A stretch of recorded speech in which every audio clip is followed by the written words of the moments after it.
This is Chewy Coombs, People on the Move. I am here today with Anthony Lolli, CEO of Rapid Realty. This guy is on the move, over 50 franchises, Rapid Realty School. I'm not even going to give him the whole rundown. I'm going to let you do that. Tell him exactly what's going on. Well, a lot of stuff is going on. I mean, we went from one location to 60 locations over the past 30 months. Mm-hmm. We also own the largest real estate school in Brooklyn.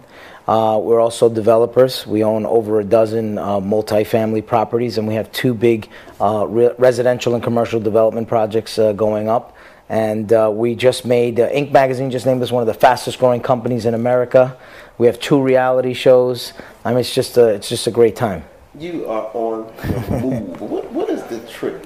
What the secret? The secret is stick-to-itiveness. You have to stick to it. You got to stick to your guns.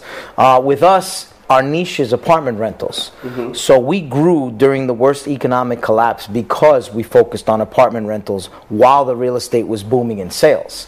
When there was predatory lending, where people were buying with no money down, we could have taken advantage of that market, but we decided to just focus on rentals because our motto is we'd rather focus on a fast nickel than a slow dime. And really, what we do is we focus on the 99%. While everybody was focused on the 1%, we focus on the 99%. We call it rentals for the rest of us. As a real estate mogul, what is your position on the affordable housing dilemma that a lot of real estate moguls, I'm sure, are faced with considering the state of the economy? How do you feel about that dilemma? Well, I think that, there's laws in place to make sure that there's affordable housing. But there's loopholes, there's lottery systems, there's things like that. I think as long as, politics and real estate and law work together, mm-hmm. I think there's a happy medium. There's a cross between commercializing an area to provide jobs and provide, a decent environment, but also pushing people out is also not a good thing. So there's that balance, that ebb and flow, and I think a lot of cities struggle to find that balance, and hopefully now that things have settled, the dust have settled with the fiscal cliff and what's going on, we'll start noticing more and more real estate investors investing with not such tight margins. And I think the tight margins and some of the tax consequences is what makes people kind of lean towards upper middle class housing. Wow. What exactly does the Rapid Realty School teach? I mean, I know, of course, you teach real estate, but on what level do you teach real estate? Do you teach people how to go about when they own a commercial property, or do you teach people how to just, become homeowners and rent out to tenants? Like, what is it based on? Well, 2 things. One is when we started the real estate school, I gifted it to my parents. My father was a retired school teacher, my mom a housewife, so I gave it to them as a gift to run. And we used to charge the general public, it used to be $200. Then the state increased the classes from 1 week, 45 hours, to now 75 hours, so now it's a 2-week course. But what I decided to do 3 years ago, when I noticed that there was a recession and nobody was really investing, they didn't have money, I decided to offer people free licensing classes that are worth $450. So in order to practice real estate in New York, you need a real estate license. So you have to take the 75-hour course. It's similar to taking the 5-hour driving class. Right. So what I did was I started offering free vouchers for people that wanted to work. So anybody that wanted to work for me, they could, and that offer is available to your audience too, by the way. So if anyone is watching the show, they're more than welcome to come visit us. But yeah, so we do that. And then once you get licensed, you can work out of any one of our 60 locations. And then we take you on a second course. We teach you sales, short sales, about mortgages, and more importantly, apartment rentals. Because we pay you twice a week when you rent an apartment. It's instant money. Wow. I've asked various real estate company CEOs about their position on real estate investment trusts, or REITs. REITs, yeah. I've had various different opinions on it. Some real estate company CEOs are fans of them. Some are, they're fans of them but don't necessarily get involved in it. What is your position on real estate? Well, I mean, a REIT is an organized form of buying large pools of assets. Right. So, it's great if you're on that side of the table. And you can be a part of it. Some REITs are publicly traded, and you can benefit from that.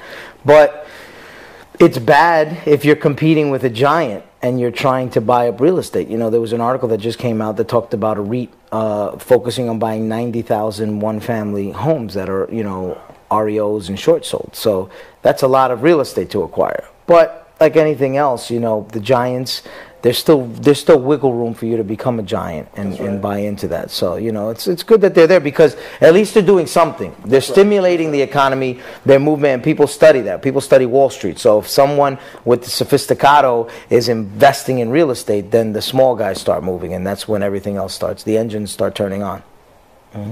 We have to talk about the reality TV show. We have to talk about what's going on with these reality TV. Well, it's good. It's a good you ask, because we have one show.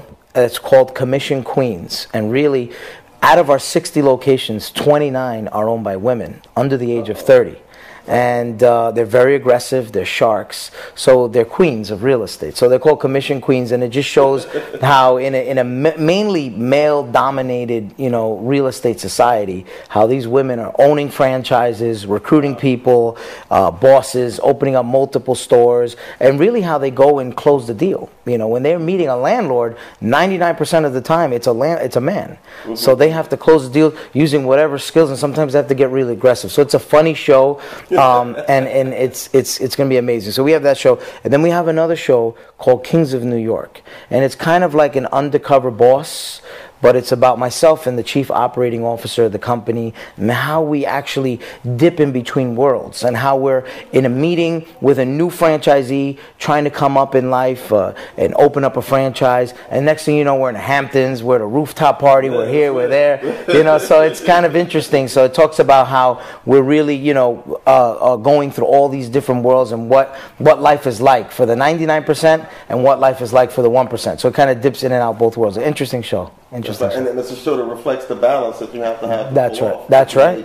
Absolutely. What advice do you have for any aspiring, not just real estate moguls, but any aspiring moguls or entrepreneurs in general out there?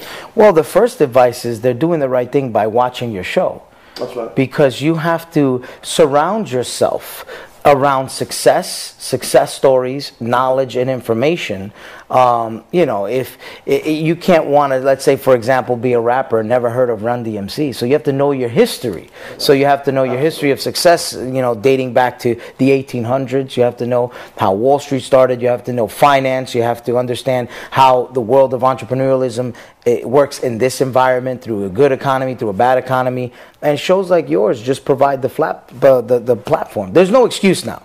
With YouTube, with the iTunes, with Google, the information is there. So if you're not taking advantage, being not successful or successful mindset is an abnormal now. It's not normal anymore. So.